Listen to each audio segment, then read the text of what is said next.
শুধু সাধারণ নাগরিক নয়, আওয়ামী লীগের কথিত সংসদ সদস্যরাও সরকারের বন্ধু রাষ্ট্র ভারতের কাছে নিরাপদ নয় বলে মন্তব্য করেছেন বিএনপি মহাসচিব মির্জা ফখরুল ইসলাম আলমগীর। নয়াপল্টনে দলের কেন্দ্রীয় কার্যালয়ে যৌথ সভা শেষে প্রেস ব্রিফিংয়ে তিনি বলেন, ক্ষমতায় টিকে থাকতে সরকার সেনাবাহিনী সহ বিভিন্ন বাহিনীকে ব্যবহার করছে বলেই সাবেক সেনাপ্রধান জেনারেল আজিজের বিরুদ্ধে নিষেধাজ্ঞা এসেছে। রিপোর্ট করছেন জাহিদ রহমান। রাজধানীর নয়াপল্টনে কেন্দ্রীয় কার্যালয়ে ৩১ মে দলের প্রতিষ্ঠাতা জিয়াউর রহমানের ৪৩তম শাহাদাত বার্ষিকী উপলক্ষে কর্মসূচি নির্ধারণে যৌথ সভায় অংশ নেয় বিএনপি ও সহযোগী সংগঠনের নেতারা। ঘোষণা করা হয় পক্ষকালের কর্মসূচি ২৮ মে থেকে ১১ জুন পর্যন্ত। এ সময় দলটির মহাসচিব মির্জা ফখরুল ইসলাম আলমগীর অভিযোগ করেন, মানুষের নিরাপত্তা নয়, সরকারের একমাত্র লক্ষ্য দুর্নীতি করে টাকার পাহাড় গড়া।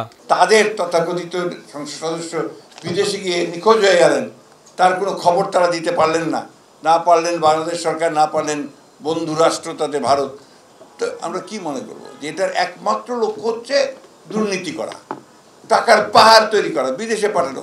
ওইটারই কোনো ঘটনা কিনা আমরা জানি না আর কি। বিএনপি মহাসচিব দেশের বিভিন্ন বাহিনী ও ব্যক্তির উপর নিষেধাজ্ঞা জাতির জন্য লজ্জাজনক দাবি করে এর জন্য সরকারকে দায়ী করেন। যে সমস্ত কর্মকর্তার উপরে আপনার নিষেধাজ্ঞা আসলো তারা তো কোনো শিক্ষা নিলেন না, এবং আপনার পুলিশ বাহিনীর তারা আইজিও হলেন, তাদের মধ্যে একজন আপনার আইজিও হয়ে গেলেন, এখনো বোধহয় আইজি আছেন।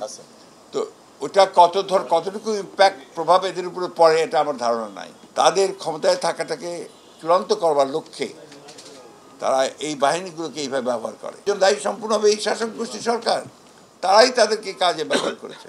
সেই জন্যই আপনারা এদেরকে সরিয়ে দেওয়া ছাড়া, জনগণের সরকার প্রতিষ্ঠা ছাড়া কোনো বিকল্প নেই। এদিকে নয়াপল্টনে শুভ বুদ্ধ পূর্ণিমা উপলক্ষে শান্তি শোভাযাত্রায় অংশ নেন বিএনপির সিনিয়র যুগ্ম মহাসচিব। বুদ্ধের আদর্শ অনুকরণ করলে বিশ্বজুড়ে রক্তপাত হানাহানি হতো না বলেও মন্তব্য করেন রিজভী। জাহিদ রহমান, RTV, ঢাকা।